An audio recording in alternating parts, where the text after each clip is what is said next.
Pour savoir ce qu'il y a à comprendre, Mario Dumont. La rencontre Maréchal Dumont. Qu'est-ce que ça va changer dans nos vies? Je t'entends, je te comprends, je me fais l'avocat du diable. Personne n'a dit, pensez-vous que ça dénigre pas un peu le métier? Comment on change ça? Arrête de dire que tu vas le faire, puis fais-le.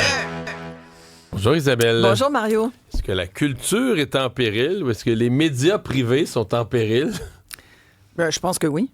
Oui, je pense que oui. Je pense que notre culture est en péril parce que on n'y porte pas forcément assez attention. J'entendais les entrevues que tu as faites ce matin à la fois avec le ministre, dont je salue l'initiative de vouloir favoriser le contenu francophone dans un projet de loi qui, j'espère, va être salué également par les partis d'opposition parce que je pense qu'on en est là. Mais en même temps, j'aurais envie de dire oui, mais n'oublions pas que le nerf de la guerre, c'est le financement.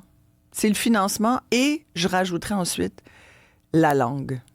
Parce que, tu sais, vous avez parlé des jeunes ce matin. Qu'est-ce que les jeunes écoutent? Je n'étais pas du tout d'accord avec Benoît là, qui disait qu'on ne fait pas assez de bon contenu puis c'est pour ça que les jeunes ne regardent pas la télé. Je suis vraiment pas d'accord. Il fait de l'excellent contenu. Moi, je produis de la télévision aussi. Je produis des contenus et je peux te dire que oui, là où il y a raison... Et Benoît disait aussi les gens n'ont pas le câble. Ça, Est-ce qu'on leur fournit des moyens d'avoir accès? Il faut peut-être parler aux compagnies de câble aussi. C'est-tu normal de payer 100$ par mois pour être câblé? Là? Ça, c'est l'autre élément. Là. Prends-les toutes. Là. Hein? Ouais. Il y a aussi un... c'est bien beau, là, mais à un moment donné, tout le monde tire un peu la couverte de son côté. Là. Mais puis je me ferais pas aimer non, mais les gens je pense que ça fait partie aussi de la donne. Oui, mais Isabelle, les gens se désabonnent de tout ça. Puis ils vont s'abonner. Puis ils payent tant par mois pour s'abonner à un paquet de plateformes américaines. Exactement. Ils sont convaincus que parce que c'est américain, c'est meilleur. Là. Il y a ça, et c'est pour ça que je te dis la langue. Moi, je connais des jeunes qui disent « Ouais, mais c'est fait au Québec, c'est en français. » Tu sais, c'est en québécois, c'est en québécois, c'est pas bon. Mais, alors, c'est pour ça qu'il y a le financement pour être capable de faire du bon contenu, mais après, il y a... Puis c'est même pas après, c'est en même temps. Tu sais, on peut marcher puis manger de la gomme en même temps. En même temps, il faut convaincre les plus jeunes que nos contenus sont aussi bons que les contenus qui se font ailleurs. Et c'est là où j'en reviens à nouveau au financement, qui, à mon avis, est vraiment le nerf de la guerre. Oui, la découvrabilité, la capacité qu'on a de faire voir nos contenus sur la même ligne. Tu sais, moi, j'ai eu un show dernièrement, là, 3 sœurs et un chalet, qui est sur une autre chaîne, là, et qui était sur une plateforme connue qui fait... qui n'est pas Illico Plus, là, malheureusement. J'essaye de vendre des contenus à Illico aussi. je serais bien contente de leur en vendre. Mais je l'ai vu sur ma barre en bas, à côté de mes autres plateformes, à côté de Netflix, puis de Prime. Écoute, le sentiment de fierté d'avoir vu ça, je me suis dit, hey! Puis c'était le premier en bas, je me suis dit, wow! Fait qu'il y a des gens qui l'écoutent. Il y a quelques années, on a enlevé une ligne au complet chez les diffuseurs. Marketing, promotion. Aujourd'hui, c'est un producteur qui doit payer lui-même pour faire la promo de son émission. Tu as à peu près plus de pub, tu as à peu près plus de promo.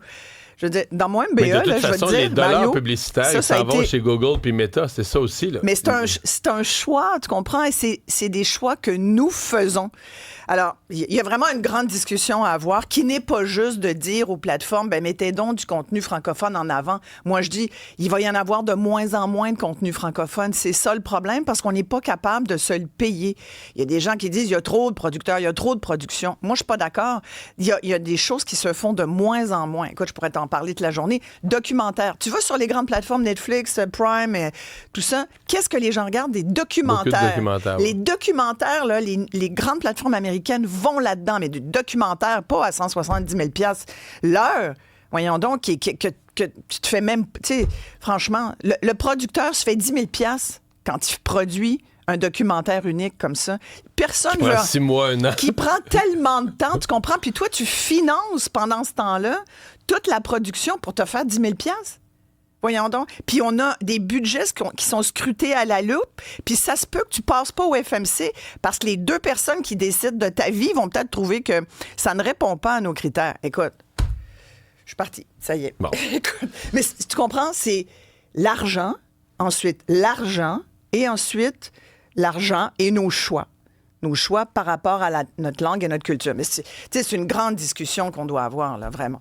Je ne la ferai pas ce matin, toutefois. Ce matin, je parle d'essence. Tu veux parler de prix de l'essence? Oui, je vais parler d'essence et de construction de l'essence parce que je pense qu'on va venir. Je vais demander aux gens, il faut revenir là-dessus. Est-ce que vous êtes vraiment contre la taxe carbone ou, parlons-en un petit peu du prix de l'essence. Ou est-ce que c'est pas les marges des détaillants qui sont un peu trop élevées? Aujourd'hui, Couche-Tard donne 10 cents de rabais. Ben oui. Entre 4h et 7h ce soir. C'est un petit geste marketing. Ils vendent sans profit pour faire parler d'eux. Une campagne de publicité. Mais ça marche. Je pense que les gens vont faire la queue. Mais tu vas au Costco, moins cher chez Costco que n'importe où ailleurs. Alors, il y a aussi la marge. Je pense qu'il faut aussi dire ça parce qu'il ne faut pas jeter. Je déteste cette phrase, jeter le bébé avec l'eau du bain, mais on comprend ce que ça veut dire. Il ne faut pas dire non à la taxe carbone, les Québécois ne veulent pas ça. Moi, je pense qu'il y a des nuances à apporter. Alors, on en parle. Je vais poser la question aux gens. Pour vous, c'est quoi un prix raisonnable du litre? Et je vais revenir, bien sûr, sur la construction parce qu'hier, on m'a dit 22 % en 4 ans. Alors, je vais tout de suite parler dans quelques secondes avec le porte-parole. Ouais.